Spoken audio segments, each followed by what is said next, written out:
minimal planner line has gone through a major overhaul for 2026, and I'm so excited to share what's new with you. Hi, I'm Carrie from InvisArt Planners, and I talk about all things digital planning on this channel. Today, I'm going to walk you through the exciting updates we made to our minimal planners and give you a quick tour of what's in the planner. Most of the layouts, like the monthly and weekly pages, have only had a few minor tweaks like font and spacing, so using the pages will be similar to previous years. But the base function of the planner has been overhauled. I've been really wanting to return to paper planning, but it's hard to give up some of digital planning's conveniences, like hyperlink navigation and especially the undo button. I can't live without that undo button. And I love all the different pen colors and options that you have when using a digital planner. So for 2026, we've combined the best of both worlds. This planner is meant for both digital and printable planning. Because some days are just paper days, you know? And sometimes it's easier to share plans or information when it's on paper. This is still first and foremost a digital planner. It's meant to be used with PDF annotation apps like GoodNotes or Notability or Noteful. But it's also sized for paper. You can choose between letter or A4. There are a couple of key changes we made to make this planner more suitable for print. One of the first major changes we made was removing the monthly tabs from the side here. They were handy for navigation, but not really that necessary. So this year, there are two main navigation icons on all pages in the top corner here instead. So if you do print any part of the planner, you don't have to worry about printing the monthly tabs too. These icons are discrete but powerful navigation tools. The calendar takes you to the year at a glance page. From here, you can jump to any month or week. It's just one additional tap to get to the monthly pages versus if the monthly tabs were on the right-hand side. And it's the same amount of taps to get to a weekly page. This time you go to the year at a glance page instead of the monthly page. The home icon takes you to the full index. You can get to any of the other pages, templates, and notebook and project sections from here. I found that while I love having the hyperlinks, I don't tend to use them for my day-to-day planning. I usually swipe to previous weeks to reference what did or didn't get done, and those are only a page or two away.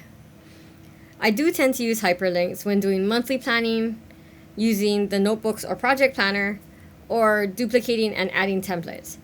The other major change we made was adjusting the size of the pages. Previous versions of this planner were sized to fit an iPad screen, though they didn't really ever fit one iPad or another because screen sizes and dimensions and ratios were always changing. So this year the pages are either sized for letter or A4, and you get to choose. So there's no cropping or weird spacing on the edges of the page when you want to go to print it. When you buy this planner, you receive this download guide PDF, which will walk you through downloading the planner and include stickers and covers. You can try the different options or have a fresh planner whenever you want. Because sometimes you just need a new planner to feel motivated to do the thing, whatever that may be. The planner also includes the essential sticker set, which is actually sized to fit into our modular planner. But we love them so much and they're so useful that we included them with this planner even though it's not based on the same grid. They look good and work well with this planner too. So this is what the planner looks like when you first import it. You saw how the two main navigation icons and index/homepage work, so I'm going to go ahead and skip to the yearly pages. There are two yearly at a glance pages, one for 2026 and another for 2027. There are also two pages for important dates and one for a yearly overview. These pages also link to their respective monthly calendars. For monthly and weekly planning, each monthly calendar links to the weekly pages by tapping on this blank space next to Sunday. It's quiet and discreet and doesn't get in the way for printing. You can get back to the monthly page from the weekly by tapping on the date. And every month also includes a monthly overview, which can be easily accessed from the month or the weekly pages.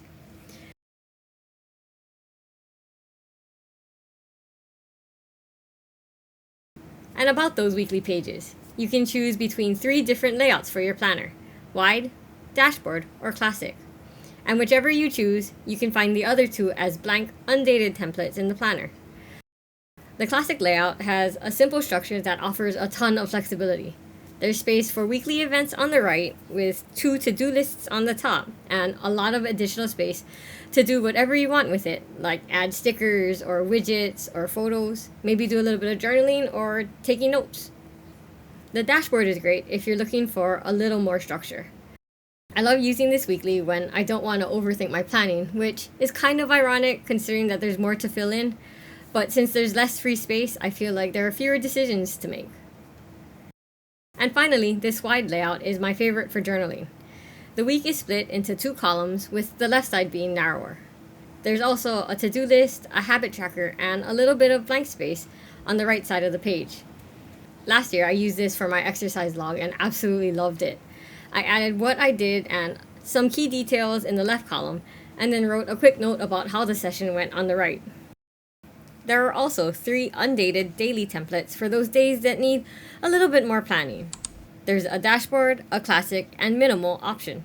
Like the weeklies, the dashboard is more structured, and the other 2 options have more open space.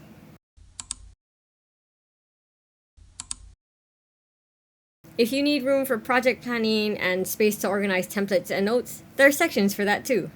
There are 9 notebook sections that you can access from this hub, and there's space to add titles for each notebook. And when you tap on the notebook, you get taken to this title page, and each notebook has a blank grid template to start, but you can copy and paste any of the included templates or note papers into each section to use instead. The project planning section is a little bit more structured. There's still space for 9 active projects, and you can add notes about each on the main hub. Each project has a dashboard, a budget tracker, and a blank grid page. But again, you can add any of the included templates or note papers to this section too. There are also a bunch of templates included with this planner, like password logs, meal planners, goal planners, exercise logs, and more. There's also trackers for medication, symptoms, habits, and sleep. But one of my favorite things is that these templates can also be printed out, like the meal planner. You can print it out and then fill it in, or you can plan it out on your iPad and then print it out and put it on your fridge so your family doesn't have to keep asking you what's for dinner. And here's a bonus tip. If you have PDFs that are sized for letter or A4 and you use GoodNotes, you can also import them onto a blank note page in the planner. Just make sure that the PDF has only 1 page, because multi-page PDFs can't be dragged and dropped into GoodNotes like a sticker. So say you already have a password template that you like to use. You can drag and drop it from files into the planner and size it to fit the page. As long as your PDF has a white background, it should import with a transparent background, so you can still take advantage of the 2 navigational icons in the corner. And finally, a quick note on why our planners don't offer integration with the calendar app or reminders. Integrations can be great. In digital planning, they're normally used to add events to the calendar app or the reminders app from your digital planner. I've seen others use it to search for and add book covers to a book journal or crop photos into different shapes. And those are all really cool options. But we deliberately don't add them because we like to keep our planners simple and straightforward to use. We want our planners to be just that, a planner, not a hub to access other apps, which then becomes an added layer of distraction. Integrations also become an additional thing to manage and think about, and sometimes troubleshoot if errors arise with new updates. And honestly, I'd rather not deal with it while planning.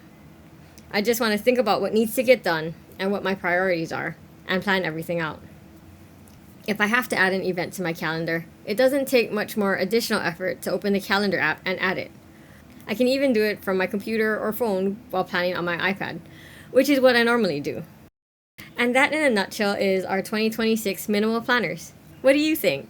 Do you like that it can be printed? What weekly is your favorite? Let me know in the comments. My favorite thing about this planner is that it can be as simple or as complex as you want. It's a framework for you to add your own stamp to. On days that are busy, you can keep it quick and simple with just text, or you can turn it into a kind of scrapbook for your life with lots of photos and digital stickers if you have the time. If you're looking for a grid-based planner that can be customized with stickers, check out our 2026 modular planner video on the left. And to see our planners in action, check out the Plan With Me playlist on the right. Until next time, bye!